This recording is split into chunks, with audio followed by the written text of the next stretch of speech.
तो हेलो दोस्तों, नमस्कार। कैसे हैं आप लोग? मैं विजय शंकर और आप देख रहे हैं बीबीजी क्राइम न्यूज स्टोरी। स्वागत करते हैं अपने एक और नए वीडियो में। दोस्तों, आज की कहानी कोई फिल्मी नहीं है, बल्कि वो हकीकत है जिसे जानकर आपके रोंगटे खड़े हो जाएंगे। सोचिए कि इंसान अपने पेट के अंदर सोना भरकर हवाई जहाज में बैठा है। ना बैग में कुछ है, ना जेब में कुछ है, लेकिन उसके शरीर के अंदर लाखों का सोना छुपा हुआ है।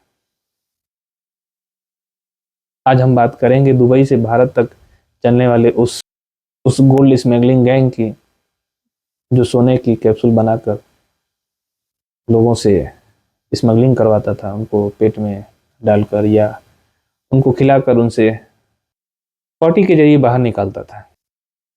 ये कहानी कुछ आपको बहुत अजीब लग रही होगी। वीडियो को अंत तक जरूर देखिए, क्योंकि अंत में आपको पता चलेगा कि लालच कैसे इंसान को मौत के मुंह तक धकेल देता है। सोने की तस्करी की शुरुआत दुबई, सोने का शहर, जहां भारत के मुकाबले सोना सस्ता मिलता है, और यहीं से तस्करी का खेल शुरू होता है। भारत में सोने पर भारी टैक्स है और दुबई में कम कीमत पे आराम से मिल जाता है। यही फर्क है। तस्करों का सबसे बड़ा हथियार बन गया, जो दुबई में बैठे गोल्ड गैंग के मास्टरमाइंड ने सोचा कि अगर किलो पीछे सोने पर भारत में लाखों का मुनाफा है, तो क्यों ना कानून को चकमा दिया जाए। लेकिन सवाल था, एयरपोर्ट से सोना कैसे ले जाया जाए? बैग से नहीं, कपड़ों से नहीं। तभी शैतानी आइडिया आया, क्यों ना सोने को इंसान के पेट में छुपा दिया जाए। प्रक्रिया चलती है। गोल्ड का कैप्सूल बनाया जाता है और उसे छोटे छोटे आकार में ढाला जाता है। हर कैप्सूल का लमसम 10 से 15 ग्राम वजन होता है।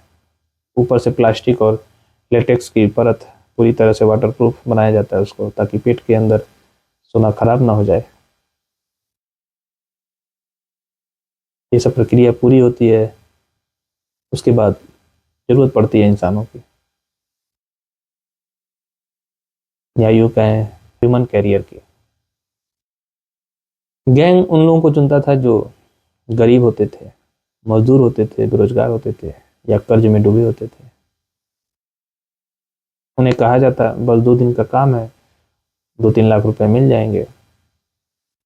लालच में आकर लोग मान जाते थे। फिर शुरू होता था सबसे खतरनाक वो खेल।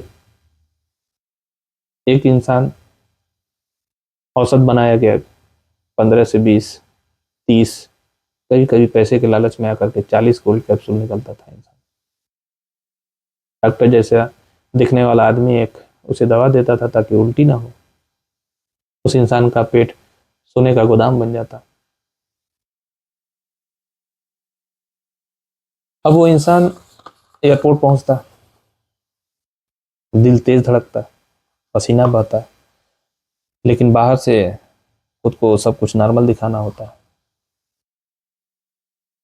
मेटल डिटेक्टर और टच करने पे कुछ पकड़ नहीं पाता है। बैग भी क्लियर रहता है, कपड़े भी क्लियर रहते हैं, लेकिन कभी कभी कस्टम को शक हो जाए तो सीधे एक्सरे टेस्ट, और एक्सरे में पेट के अंदर चमकता हुआ सोना दिखाई देता था। कस्टम से एयरपोर्ट पे जांच में जो बच जाते थे, उनको इंडिया में सेफ हाउस में ले जाया जाता था, या फिर किसी ऐसे जगह ले जाया जाता था जहाँ पे उनको दवा दी जाती थी, जिससे 24 से 48 घंटे के अंदर पॉटी के साथ सोना बाहर आ जाता था। फिर कैप्सूल को क्लीन किए जाते थे, सोना पिघलाया जाता था और बाजार में बेच दिया जाता था। लेकिन कई बार कैप्सूल पेट में फट गए, इंटरनल ब्लीडिंग हुआ, और जो इस अपराध में लिप्त थे उनकी मौत भी हुई। और कई तस्कर तो डीआरआई और कस्टम के हाथ लग गए। सजा 7 साल का, करोड़ों का जुर्माना, जिंदगी भर का दाग। दोस्तों ये कहानी सिखाती है जो पैसा मेहनत से नहीं कमाया जाता वो या तो जेल ले जाता है या कब्रिस्तान।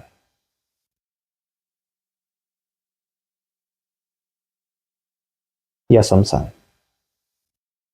पेट में छुपा, दुबई का सोना पेट में छुपा, पार्टी से निकला लेकिन कानून से नहीं बच पाया।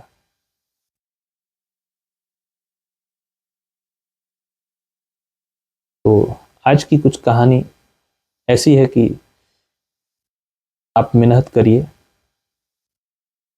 आज की इस कहानी से हमको यही समझ में आता है कि आप मेहनत करिए, मेहनत के जरिए जो भी आप धन अर्जित करिए उससे अपना परिवार संचय करिए, परिवार चलाइए।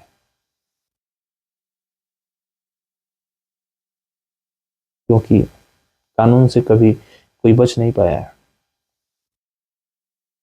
और अपराध कभी ना कभी कोई ऐसा सबूत छोड़ जाता है जिससे लोग पकड़े जाते हैं।